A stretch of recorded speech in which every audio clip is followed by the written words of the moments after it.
Here in this video, we will be going over all of your Tesla stock breaking news today. But the big story really is what's going on with treasuries and a banking crisis part 2. We will discuss that in this video, not to mention the triple header of earnings we have today in after hours with Apple, Amazon, and Meta all reporting after the bell. These three companies alone account for about 12% of the market weighting in the S&P 500. So what happens with those stocks will affect markets, which in turn will affect Tesla for better or for worse. So first up, at the time of recording this video, Tesla stock is up about 1/3 of 1%. As long as we don't have a disaster today and after hours, I think there's a lot of room for Tesla stock to run here. Tesla stock still sits with an RSI of 26.73. Anytime you've went under 30, it's in the past been brief, and you have seen a subsequent rally of 30+%. It's been a pretty profitable strategy buying Tesla stock when the RSI indeed hits 30. I don't think there is any change now. Here is some of the biggest news today for Tesla stock investors that you need to know, and it comes to us from Elon Musk. Elon Musk says the public vote is unequivocally in favor of Texas. Tesla will move immediately to hold a shareholder vote to transfer state of incorporation to Texas. There are obviously pros and cons to this, and we could probably make an hour-long video just about this itself. Long story short, this doesn't affect much when it comes to Tesla specifically, but it does give more power to the common voter of Tesla stock. By what I mean by that is in Delaware, you can have one shareholder raise an issue in court.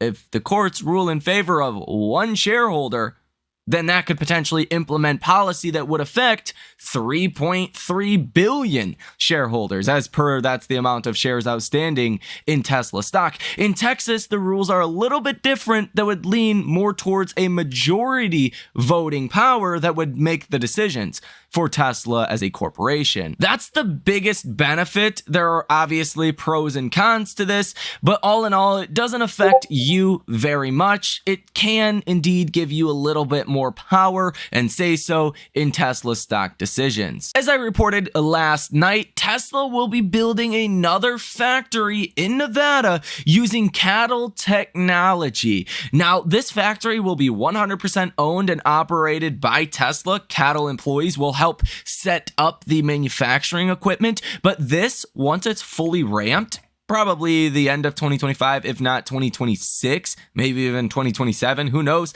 This could add 20% more battery production capabilities for Tesla. Let's be honest. If we want to grow deliveries 50% at a compound annual growth rate, as per the target Elon set in 2020, you're not even going to come close to that if you cannot scale batteries. So this is a multi-year initiative that Tesla will have to continue, and so far, I'm feeling pretty confident about Tesla. Specifically, Tesla's battery production, because that's going to be the most important thing if we ultimately want to grow production and deliveries. This facility will especially target megapacks, so we could see megapack production increase, and Wall Street is going to like that because that is currently Tesla's fastest growing segment of their business, growing over 50% last year. But it seems like if there's good Tesla stock news, there's bad Tesla stock news as well. And here's a little bit of bad news. A group of 25 California counties have sued Tesla,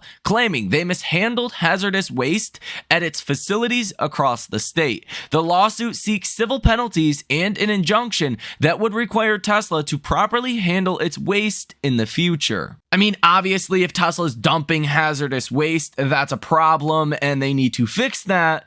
But just given it's Tesla and they seem to be very environmentally friendly, I don't think this goes anywhere. ARK Invest says if EV adoption continues to gain traction, traditional automakers may be forced to restructure and consolidate. This means like a potential Toyota buying a GM or something along those lines, because Toyota, for context, delivered about 11 million vehicles last year, only 100,000 of which where EVs, that's less than 1% of total sales. If EVs continue to be the future and customers continue to want EVs, Toyota is not going to be able to deliver on what the demand could potentially be. Thus, they would just have to start buying out competition to be able to scale production even faster. That is essentially what Cathie Wood is saying here. But let's be honest, nobody's going to be able to catch up to Tesla for a very long time, if ever. ARK Invest also points out that in the past 5 years, charging rates for 200 miles of range have improved nearly threefold, from 40 minutes to 12, and could drop another threefold to 4 minutes over the next 5 years. That, my friends, is when you get to mass adoption. When you can charge your vehicle as fast as you fill up your car at a gas station, and or you have charging stations as abundantly as you have gas stations, that's when 98% of individuals will opt for an electric vehicle over an ICE vehicle. And if that happens only in the next 5 years, that would be fantastic for Tesla. I don't think any other analyst out there expects you to be able to fill up your EV, to charge your EV in 4 minutes over the next 5 years. A lot of people are 10, 15 years out for that kind of charging speed. ARK Invest also says with access to 50 times more driving data than Baidu and 280 times more than Waymo, Tesla has a massive data advantage as it prepares to launch its robo-taxi service, the largest AI project in the world. Cathie Wood also sees about 95 to 100% of all vehicles on roads as EVs by 2030 and predicts a death spiral for legacy automakers, but we'll dive into a little bit more of what Cathie Wood has to say about Tesla and the EV sector in the next video. Tesla China has now officially launched the Model Y with hardware level 4. Tesla China is offering a $1,120 cash discount on inventory Model Ys for a limited time. They are also offering a 2.5% time-limited low interest rate. They say, quote,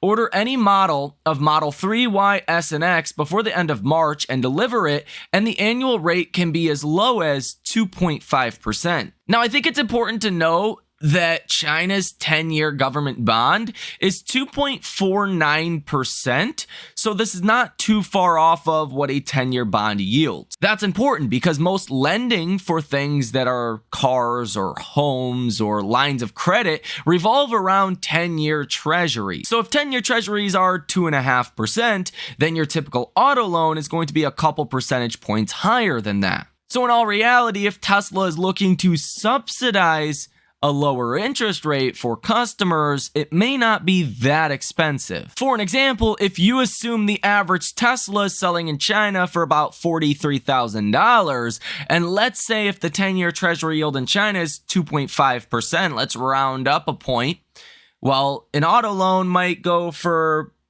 3.5%, that would be Tesla essentially subsidizing 1% of the vehicle price, which would be $430. At 2%, that would be $860, and then obviously you'd be at about $1,300 if you subsidized 3%, which, working out the math here, that looks like what is going on since Tesla is offering almost a $1,200 cash discount. So it looks like all in all, Tesla could be paying about $1,200 for the sales in China per vehicle, which in all reality is not that bad. And I would imagine that's why Tesla stock is not down right now, because it's not a technical price cut, although it is going to hurt margins at least a little bit. But who knows? The subsidy could be offset by cheaper lithium, by cheaper shipping costs, or cheaper just manufacturing and labor overall. So maybe margins are not impacted at all by this. My home state of Michigan approves Tesla Supplier's nickel exploration lease. The Michigan Department of Natural Resources approved a mineral lease for Talon Metals to explore for nickel deposits under 23,000 acres. Tesla North America announces that Model 3 and Model Y configure is now live in Chile. And you're actually seeing quite the crowd down in Chile Looking at Teslas, GM says they have over 100,000 reservations for their all-electric pickup trucks. Volvo announced today it will stop funding Polestar and is handling responsibility for the luxury car brand over to Volvo's top shareholders, China's Geely, due to disappointing results. And for the first time ever, Tesla will be at the Chicago Auto Show this month, the biggest auto show in North America with more than 300,000 total attendees. Attendees will be able to ride in the Model Y and X and the refreshed Model 3. This could be really good for advertising as well. I'm sure local media is going to pick up on this. And nearly 83% of auto dealerships say the Biden administration is pushing the industry to move too fast on EVs. Option activity in Tesla stock today is on the low side from hedge funds and institutions. You have seen 373 orders totaling $81.78 million with a positive order value of 46%. Volume today in the options market, this incorporates hedge funds, institutions, money managers, retail investors, the entirety of investors. Volume today is strong to the call side of 56.63%, volume to the put side of 43.37%. The dollar amount sold short in Tesla stock remains at $15.4 billion. After hitting a low of $14.73 billion, you have seen short sellers collectively down over $700 million since Tesla stock hit the low of $180 per share and has since bounced about $8 from there. The latest AI investor sentiment survey is shocking. And I know I throw that term out there a lot, but it is shocking. Take a look at this. From the week ending January 24th until the week ending January 31st, bullish investors went from 39.3% to 49.1%. You normally don't see moves like that all the time. Neutral investors went from 34.6% to 26.4%. So a lot more people just got bullish on our markets. And bears went from 26.1% to 24.5%. The percentage of stocks above their 50-day moving average has gotten absolutely destroyed over the past 24 hours. Now, only about 54% of stocks are above their 50-day moving average. So really what this is telling you is under the surface, if you take out Magnificent 7, stocks are doing very poorly right now. You have fallen from 86%, which was the high we have seen over the past really 2 years or so. That was on December 28th, and now you're already down to 54%. If your earnings today and after hours disappoint and tomorrow's economic data also disappoints, that's a big problem, which could cause more downside for the broader markets. Tesla's global inventory numbers mostly unchanged, the Model Y falling a little bit, slight uptick in the Model X, the Model S slight uptick as well, like nothing even hardly measurable, about 25 vehicles, and the Model 3 actually down ticking a little bit, which suggests to me there's a lot of demand right now for the Model 3 specifically. Google Trends data is actually indicating there could be a lot of demand for the Model Y right now, going from 32 to 39, the Model 3 staying stagnant at 35 for the last week or so, Cybertruck search trend activity increasing from 18 to 20, and Model X activity, which this one's shocking because Model X does not move basically at all, went from 8 to 11. And Tesla continues to run about 400 different ads globally. 10-year treasury yields are retreating about 9.5 basis points today. You are now down to 3.87% on the 10-year treasury. StockTwit's sentiment barometer for Tesla is reading extremely bullish at 13. Ouch, not great. I think this is a pretty good time to be bullish when everyone is bearish, my personal opinion. Message volume is at 50, which is categorized as normal, 50 out of 100. That's right in the middle. And the participation ratio today is sitting at 38, which is on the low side. Now to the regional banking crisis, potentially number 2. KRE, this is the ETF for the regional banks. This thing is down 2.68%. At one point today, you were down a lot more than that. This is 2 bad days back to back. Yesterday, you fell 5.8%. 5%. That is mainly because New York Community Bank, they said they're taking a lot more losses than expected, especially around commercial real estate. Now, is this going to be enough to collapse the banking system again? I doubt it. If that were to be the case, the Fed's going to step in and either start cutting rates or just directly bail the banks out. So that doesn't seem likely to me, but it's not going to stop people from speculating here in the near term. If you sneeze wrong right now as a regional bank, you could fall, 10+%. It's a dangerous environment for small banks, but I ultimately don't think it's going to lead into another larger crisis. And again, ultimately, if it does, well, the Fed's there to bail everyone out in 10 seconds, like we seen back in March. I think another big story today is TLT. TLT is up 1.73%. You have had 4 days in a row of 1% or more gains, or pretty close to 1% gains.